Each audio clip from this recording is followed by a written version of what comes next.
Research scholar అండి ఆయన, లూకా గారు గొప్ప పరిశోధకుడండి, గొప్ప చరిత్రకారుడండి. అందుకే లూకా గారు ఈ విషయాన్ని ధృవీకరిస్తున్నాడు. యేసుక్రీస్తుల వారి జననం వాస్తవం, అది జరిగింది. ఎప్పుడు జరిగింది?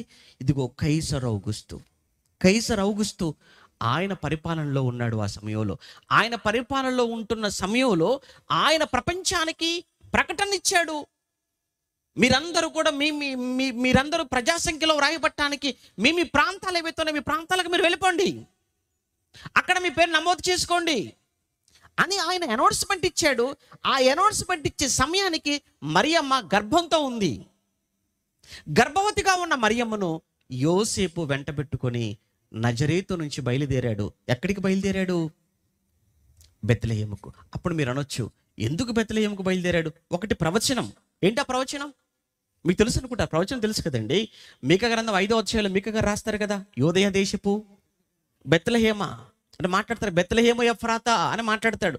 బెత్లెహేము ఎఫ్రాతా, నీవు యూదా ప్రధానులలో ఎంత మాత్రమును ఎంత స్వల్పమైన దానవు అయినను నా ప్రజలను పరిపాలించువాడు ఇదిగో నీలో నుండే వస్తాడు, నీలో నుండే అనే ఒక ప్రాఫెసీ.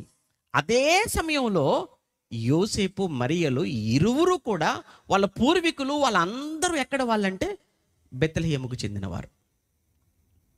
అదే యోసేపు ఎవరి వంశం అంటే దావీదు వంశం కదా. మీరు మత్తయి సువార్త మొదటి చదువుతున్నప్పుడు యోసేపు గారి వంశం రాయబడుతుంది, వంశావళి. ఆ వంశావళిలో అంతా మనం చూస్తుంటే యూదారాజుల వంశావళి కనబడుతుంది.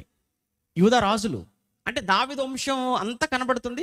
అలా దావీదు వంశం నుంచి వచ్చిన వాడు యోసేపు, మత్తయి గారు రాస్తారు.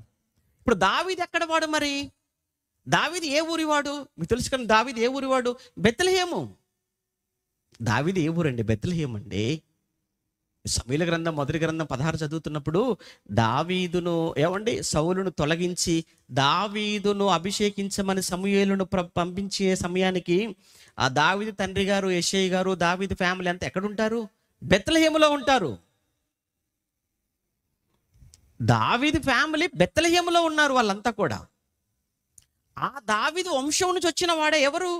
యోసేపు. అంటే యోసేపు బెత్లెహేముకు చెందినవాడు కనుక ఖచ్చితంగా ఇప్పుడు నజరేతు నుంచి ఎక్కడికి బయలుదేరాలి? బెత్లెహేముకు వెళ్ళిపోవాలి. దావీదు కంటే ముందు పూర్వీకులు ఉన్నారు. ఆయనకు ముందు పూర్వీకులు ఎవరు? బోయేజు ఉన్నారు, చూసారా? రూతు గారి భర్త. రూతు బోయేజు వాళ్ళెక్కడ?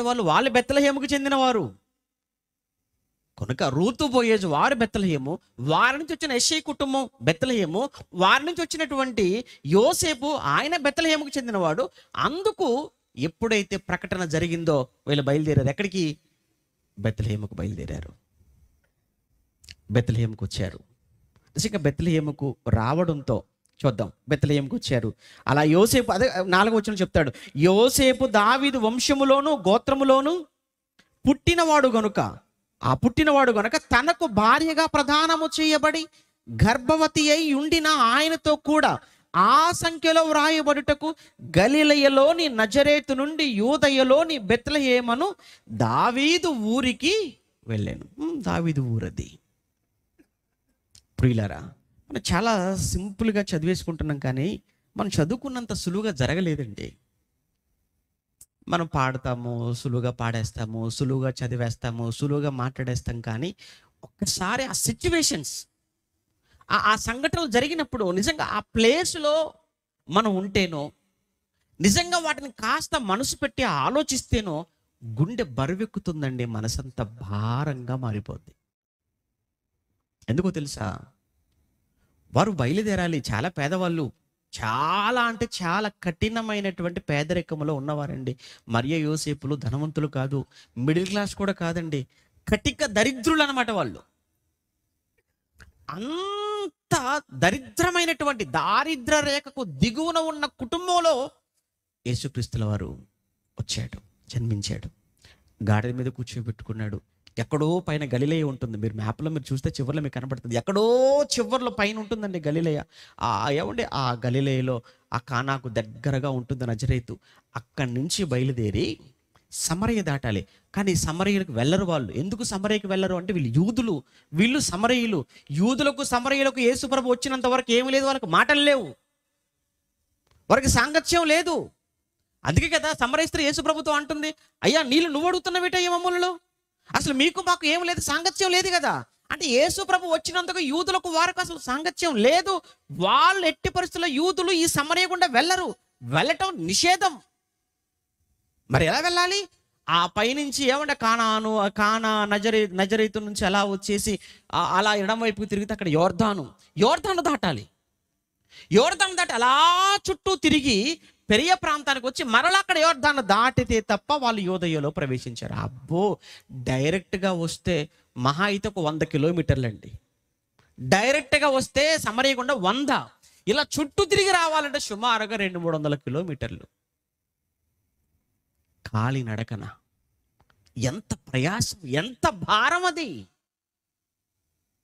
పోనీ వచ్చారు. వచ్చిన తర్వాత పరిస్థితి చూస్తే మొత్తం ఊరంతా జనాలతో నిండిపోయింది. ఎందుకు? సెన్సస్ కోసం వచ్చారు. ఇలానే చెదిరిపోయిన వాళ్ళందరూ వచ్చారు ఇప్పుడు లెక్కలకు. అసలే ఆ ఊరు చాలా చిన్న ఊరు.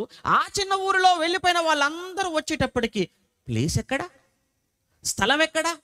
కనీసం ఆ మనుషులు మరియమ్మ పరిస్థితిని చూసుకోవడం, ఎవ్వరు ఇంట్లో చోటు ఇవ్వటానికి కూడా ఇష్టపడలేదు. ఎక్కడ కనిందో, కన్న తర్వాత తీసుకొని వెళ్ళి ఎక్కడ పడుకోబెట్టారట? యేసుక్రీస్తు ప్రభుల వారిని పశువుల తొట్టిలో పడుకోబెట్టేశారు. ఏమండి, మనకు ఆనందంగా ఉందండి ఈరోజు. మనం చాలా హ్యాపీగా ఉన్నాం, చాలా సంతోషంగా ఉన్నాం. మనం మెరీ క్రిస్మస్ అంటున్నాం, హ్యాపీ అంటున్నాం. నిజంగా నువ్వు సంతోషపడు, తప్పులేదు. ఆనందంగా ఉండండి, తప్పులేదు. కానీ ఆ రోజు మరీకి ఎక్కడ ఆనందం? యోసేపుకి ఎక్కడ ఆనందం? యేసు పరిస్థితి ఏంటండి? తొట్టిలో ఉన్నాడండి ఆయన, పశువుల తొట్టిలో ఉన్నాడు. ఏముంటుంది పశువుల తొట్టిలో? అంత పేడతో నిండిపోయి, మూత్రంతో నిండిపోయి, గడ్డితో నిండిపోయి, ఏమంటే ముక్కులు మూసుకునే పరిస్థితి. ఏంటి ఇంత దరిద్రమా పశువులతో? అంత దరిద్రం. మనం ఏం చేసాం? ఏమంటాం, చక్క డెకరేషన్ లైట్లు పెట్టేసి ఏమంటే యేసుప్రభుని తీసుకెళ్ళి అందులో పడుకోబెడుతుంటారు. చాలా మంది చర్చిల పక్కన ఏమంటే పశువుల పాక వేసేస్తారు. పశువులు ఉంటాయి లోపల, ఉండవు. ఏమంటే చూస్తుంటే పిల్లకి ఏం చెప్తున్నారంటే, ఏంటి ఎంత అందమైన దాంట్లో పుట్టాడా యేసుప్రభు, ఏంటి ఇంత చక్కటి డెకరేషన్, ఇంత చక్కగా చేసిన దాంట్లో పుట్టాడా, బాగానే ఉంది కదా అనుకుంటున్నారు. ఏం బాగుందండి, ఏం బాగుంది అంటే అలాంటి దరిద్రమైన భయంకరమైన వాసనతో నిండిన అక్కడ ఆయన ఎవరండి? ఆయన ఎవరో ఎంతటి వాడో మీకు తెలియదేం కాదు. పరలోకంలో దేవునితో సమానుడు, దేవుని స్వరూపం కలిగిన వాడు. కలిగి ఉన్నది ఏది ఆయన లేకుండా కలగలేదు. సర్వమును చేసిన వాడు. ఒక మాటలో సర్వ సృష్టికి ఆయనే ఆది సంభూతుడు.